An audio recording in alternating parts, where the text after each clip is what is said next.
rangkuman final, 38% itu publik secara digital mendukung, menganggap riset keimat layak disebut tesis. 42% publik digital menolak, menilai tidak memenuhi standar tesis akademik. 20% publik digital abu-abu, ikut terjebak narasi pro dan kontra tanpa kajian yang mendalam. Artinya, persepsi publik terbelah cukup tajam, ada dukungan signifikan, tapi lebih banyak yang menolak klaim tesis akademik. Sementara sebagian masyarakat hanya ikut arus perdebatan tanpa memahami definisi akademik yang sebenarnya.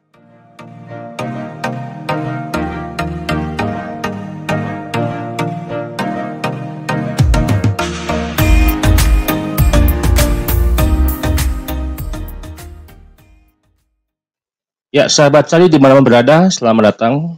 Hari ini kita akan membahas bedah isu-isu yang besar untuk umat dengan sudut pandang tajam, kritis, dan apa adanya. Hari ini kita akan masuk ke sebuah polemik yang sedang ramai di publik digital.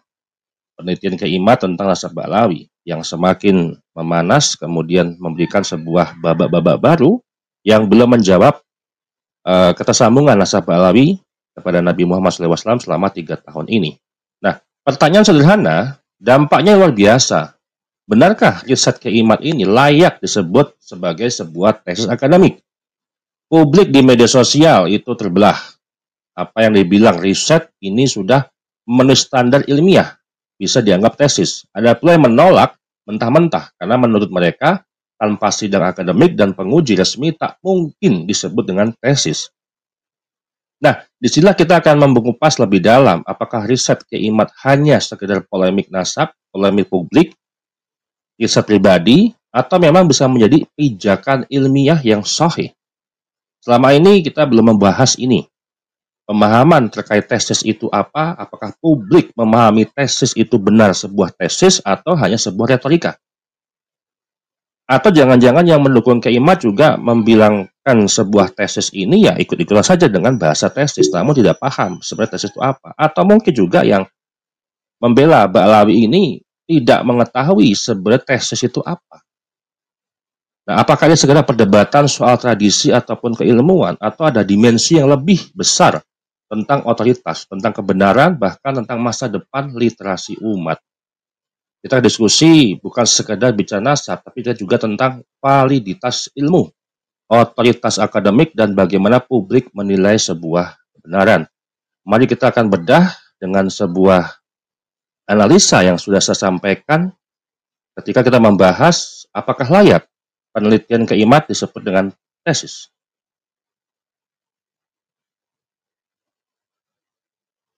Ya, bedah ilmiah menakar kelayakan penelitian keimat sebagai tesis. Ini kita ambil judul karena kita akan melihat membedah secara langsung apakah sebenarnya tesis keimat ini layak disebut dengan tesis atau bukan. Pendukung Mbak Alawi itu jelas, itu memberikan sebuah statement bahwasanya tesis abal-abal. Belum ada pengujinya, belum disahkan, dari kampus mana, mengambil program pendidikan apa, dan seterusnya. Nah, ini kita akan membahas lebih dalam. Bagaimana tesis itu bekerja, dan bagaimana pemahaman tentang tesis. Disclaimer dulu teman-teman, bahwasanya apa yang saya analisa ini adalah persepsi publik di media sosial menggunakan teknik social media listening (SML) dengan analisa sentimen random sampling. Kemudian 1.200 akun random sampling yang aktif berdiskusi topik terkait keimat dan nasab Alawi. Kemudian margin of error-nya adalah 2% pada tingkat kepercayaan 95%. Karena random sampling dan jumlah sampelnya adalah 1.200. Nah, pemahaman pertama adalah apakah layak disebut dengan tesis akademik? Bagaimana sih kriteria tesis akademik itu umumnya di perguruan tinggi? Yang pertama, secara institusional, ditulis di bawah naungan universitas, dengan pembimbing, diuji sidang, dan diarsipkan secara resmi. Metode ilmiah, ada kerangka teori, rumusan masalah, tujuan, hipotesis, metode, data primer atau sekunder, analisis, dan kesimpulan. Kemudian sistematika penulisan, mengikuti standar penulisan ilmiah, bab, pendahuluan, kajian teori, metodologi, hasil analisis, dan daftar pustaka. Secara kesimpulan akademik, secara formal, karya itu bukan tesis akademik universitas. Artinya tesis Kak Imad ini bukan sebuah tesis akademik universitas. Secara substansi, bisa dikategorikan sebagai kajian akademis, independen, akademik kritis, tapi tidak memenuhi syarat tesis formal karena tidak melalui prosedur institusional.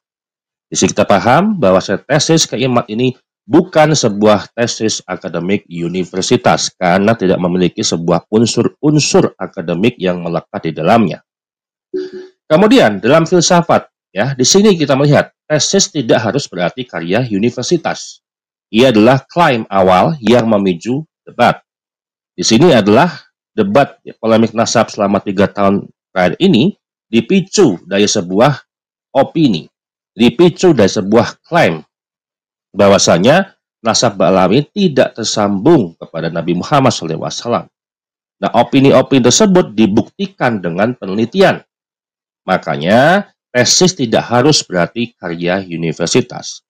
Dan bagaimana dalam sebuah kajian filsafat, tesis adalah pernyataan atau argumen awal yang diajukan ke ruang publik.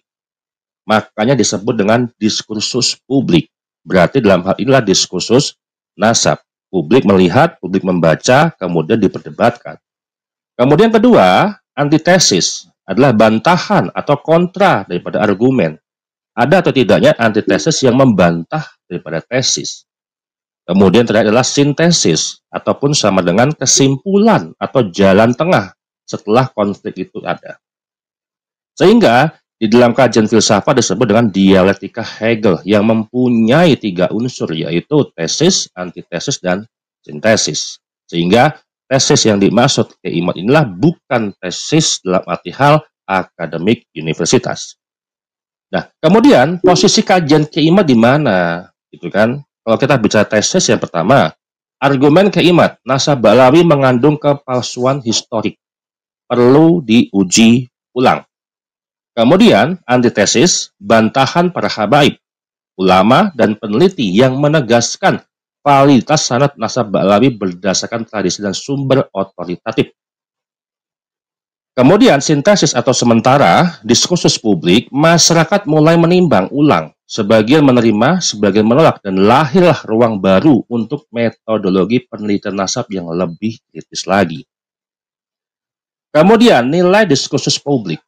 Sebagai tesis filsafat, klaim Kak Imad sah karena memenuhi syarat. Ia adalah pernyataan problematis yang mendorong perdebatan. Sebagai pemicu sintesis, meskipun belum terbukti benar atau valid, klaimnya berfungsi penting dalam membuka ruang kritik, klarifikasi ilmiah, dan kesadaran publik tentang metodologi keilmuan nasab. Konsekuensi epistemologisnya, ia menempatkan nasab bukan sekedar tradisi lisan, tapi objek analisis rasional, historis, dan kritis. Sehingga kita bicara kajian filsafat, maka yang mengujinya dari sebuah tesis itulah antitesis. Pertanyaannya, sampai hari ini apakah antitesisnya Ba'alawi sudah membantah, sudah menjawab, atau belum tesis Kak Imad? Ini yang menjadi sebuah perdebatan panjang. Kemudian, kerangka filsafat dan diskursus publik. Dengan kerangka ini layak sebenarnya disebut dengan tesis, bukan dalam arti tesis akademik universitas, tapi sebagai tesis dalam dialektika filsafat. Pernyataan provokatif yang melahirkan antitesis dan mendorong lahirnya sintesis di ranah publik. Kemudian, dalam persepsi publik secara analisa dan riset, saya sampaikan, publik digital ataupun di seluruh platform sosial media itu memberikan sebuah penilaian ataupun sebuah persentase layak disebut tesis akademik adalah 38% dari 1.200 sampel. Apa yang dimaksudkan dengan mereka menjawab, mereka memberikan sebuah kelayakan tesis akademik pada penelitian Kak Imad? Yang pertama, menilai penelitian Kak Imad adalah sudah punya struktur ilmiah, data argumen, metode sejarah, ataupun silsilah. Kemudian, sebagian menganggap ini setara tesis kampus karena kajiannya serius dan berbasis literatur. Kemudian, kelompok ini cenderung pro transparansi kalau nasab itu sahih, maka tidak perlu takut diuji. Sehingga ini mengundang publik yang tidak mendukung tesis Keimat sebagai tesis akademik untuk memberikan sebuah transparansi. Harusnya Habab ini kalau memang sahih, ya nggak perlu takut dan nggak perlu untuk mencemaskan nasab mereka kalau emang sahih dan tidak perlu takut lagi untuk diuji dengan metode apapun. Kemudian publik menyampaikan 42% tidak layak disebut dengan tesis akademik. Alasannya menilai istilah tesis terlalu berlebihan dan menyesatkan publik. Tesis harus melewati bimbingan akademik, sidang penguji, dan validasi institusi resmi universitas. Dalam hal ini, itu 63% dari 42% publik yang masih mempercayai tesis itu harus melewati bimbingan akademik, sidang penguji, dan validasi institusi resmi. Itu dari kelompok Ba'lawi. Sehingga kibin-kibin Ba'lawi ini masih menganggap tesisnya adalah tesis akademik universitas. Padahal tesis Keimat ini dalam kajian filsafat adalah sebuah tesis yang tidak perlu melalui kajian ataupun tidak perlu validasi institusi sebuah perguruan tinggi. Kemudian ada yang menganggap sebagai riset pribadi tanpa sidang kampus sama dengan ya bukan tesis akademik. Sehingga pendukung Ba'lawi ini katakanlah kalau misalkan 42% itu menolak sebagai tesis akademik, maka 63%-nya itulah yang memahami tesis itulah tesis akademik universitas untuk membuat ataupun untuk mengejar gelar strata 2. Kemudian 20% publik masih terjebak istilah pro dan kontra. Kelompok ini bingung, ada yang ikut narasi pro, menganggap berani dan ilmiah, ada juga yang ikut narasi kontra, anggap provokasi. Yang kedua, banyak hanya melihat dari sentimen emosional, bukan substansi akademik. Kemudian diskusi bercampur antara agama, politik, identitas, dan akademik. Sehingga 20% masyarakat masih terjebak istilah pro dan kontra. Ini pemahaman persentase ini di luar. Artinya ini adalah bukan bagian besar pemahaman pendukung ataupun dukungan polemik nasab, baik yang mendukung ataupun yang menolak. Kan kalau yang mendukung dan menolak itu ada yang mendukung, menolak, dan yang netral. Kita akan melihat membedah bagaimana publik secara digital dari 1.200 sampel memandang apakah layak penelitian Keimat ini sebagai tesis akademik. Rangkuman final, 38% itu publik secara digital mendukung, menganggap riset Keimat layak disebut tesis. 42% publik digital menolak, menilai tidak memenuhi standar tesis akademik. 20% publik digital abu-abu, ikut terjebak narasi pro dan kontra tanpa kajian yang mendalam. Artinya, persepsi publik terbelah cukup tajam, ada dukungan signifikan, tapi lebih banyak yang menolak klaim tesis akademik.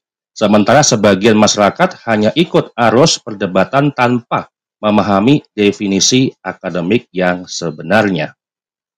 Nah, demikian yang bisa saya sampaikan, bahwasanya intinya tesis Keimat ini secara kajian filsafat itu layak disebut dengan tesis akademik, bukan sebagai tesis akademik formal di perguruan tinggi ataupun universitas. Sehingga banyak klaim daripada pendukung Ba'lawi ini masih menganggap tesis Keimat itu harus diuji di kampus, harus ada pengujinya, bimbingannya, dan harus seperti kita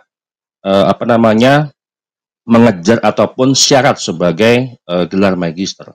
Sehingga ini yang membuat salah arti dalam pengertian tesis Keimat. Demikian yang saya sampaikan. Kita kembali lagi dari podcast Warungan di episode berikutnya. Terima kasih.